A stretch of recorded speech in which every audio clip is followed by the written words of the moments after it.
All right, so we're backstage, Denver Comic-Con. I'm hanging out with the voice of Batman, or at least my voice of Batman, Mr. Kevin Conroy. Good to meet you. Kevin, How you doing? Pleasure. Thank you so much for taking the time to sit down and talk with me. I know Yeah. you've got a panel to do here in like 5 minutes, so I guess this is a good little warm-up here today. I'm happy to do it.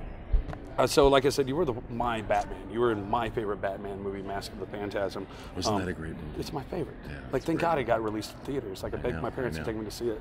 But I want to know, like, do you believe in destiny? Because you almost, like, you weren't a Batman fan growing up. Like, you knew the Adam West stuff, but... I absolutely believe in destiny. I mean, how much of your life, you know that John Lennon line? Yeah. Life is what happens to you while you're busy making other plans. When I was young, I mean, I was on one path from 16 to go to Juilliard, to go into the theater, and supported myself from that point on. And that leading me to Batman, how did that happen? Yeah. You know what I mean? And not to mention that, 22 years of Batman. Or is it And then almost that- 23? It's almost 23. Yeah. And then that having evolved, that one show, which was only one show, we only had one season, and then they bought another season, then another season, then it just snowballed. Mm-hmm.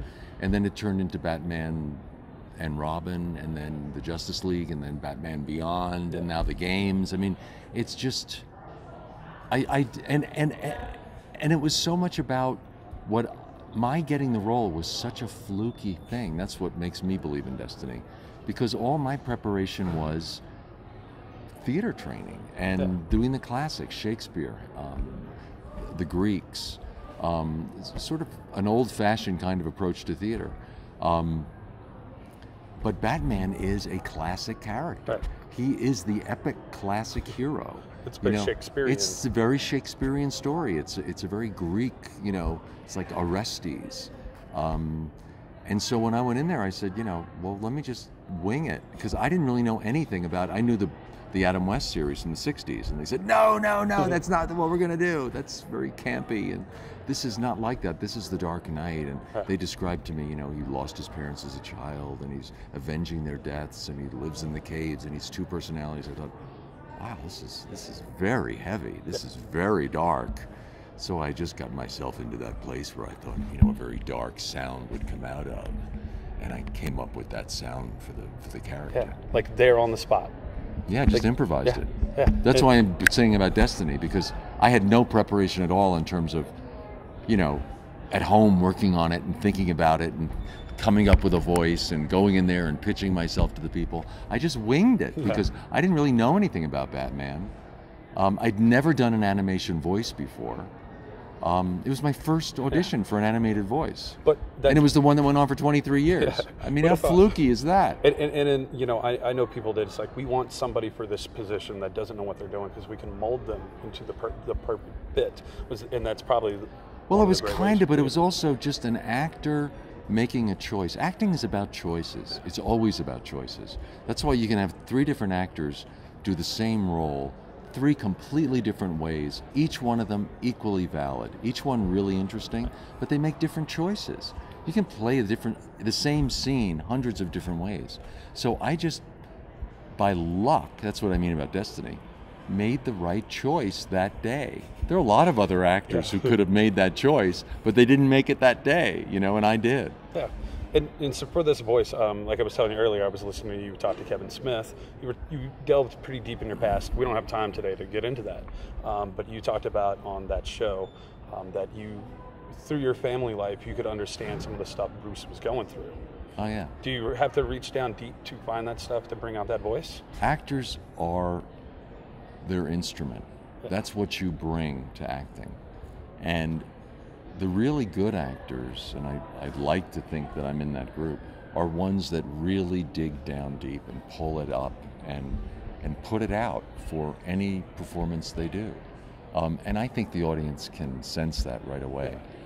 I do connect with a lot of the drama of the Bruce Wayne character. I mean, I didn't come from a billionaire family, but I came from a family with a lot of issues, a lot of dysfunction. That's why I was, moving into New York when I was 17. I mean, there were a lot of reasons that I was on that path. I didn't regret any of it, but it was just a very challenging adolescence, a very challenging childhood. And you bring that to what you're doing. I really understand and have great empathy for the drama of Bruce Wayne. And I think the audience hears that. Yeah. Audiences are very sophisticated on a very primitive level. They can hear sincerity. They really can. They can tell when you're lying. They can sense it. And I think, it's so gratifying to me to have had such a positive response from so much of the audience, because I have a huge audience, because they get it. And they hear my honesty and they appreciate it. And I appreciate that so much. And we can feel it too. I think that goes into that too. Now, to dig deep down, like, you seem like a super well-adjusted person for having done some pretty hard living very early on. When you dig down deep to find this thing, is it like opening new old wounds? Or is it like healing some wounds that may or not have ever been there? You do kind of relive the experiences a lot. But I think confronting those ghosts from your past makes them more reconcilable. I really do. And look, I wasn't, I didn't have it nearly as bad as most people have it. But I just had a very colorful childhood. Nice. And there were some dramas in my family, which everyone has. But what is that line? Every unhappy family is unhappy in its own way, in a unique way. Yeah. And you just have that to draw on.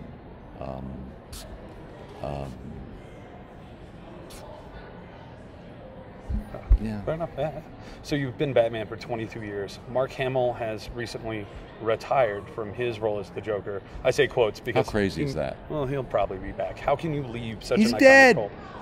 Yeah, but they'll bring the Joker back in other incarnations and other stories. I couldn't believe it when they killed him. I couldn't believe it.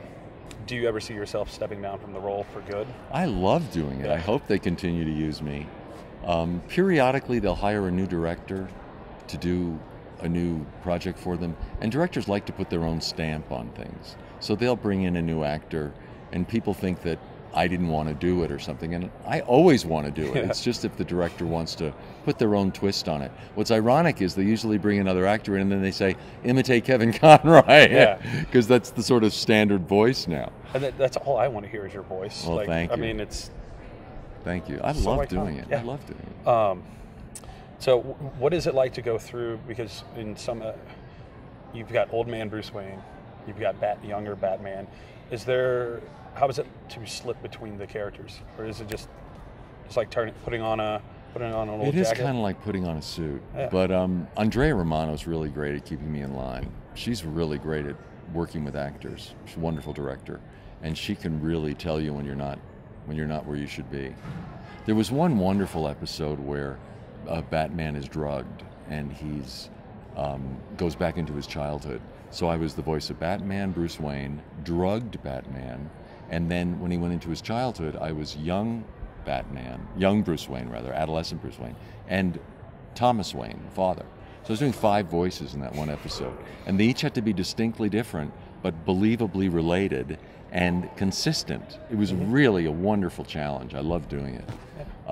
But you do kind of, it gets to be kind of like a jacket you slip on and off, You've worked with Adam West before. Like, he was in probably my favorite episode of the series, The Grey Ghost. He's such a great guy.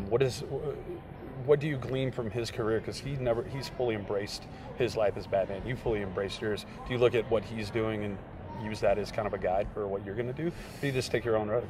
Everyone's different, and the business has really evolved. I think when he was doing that show in the 60s, actors were much more pigeonholed then.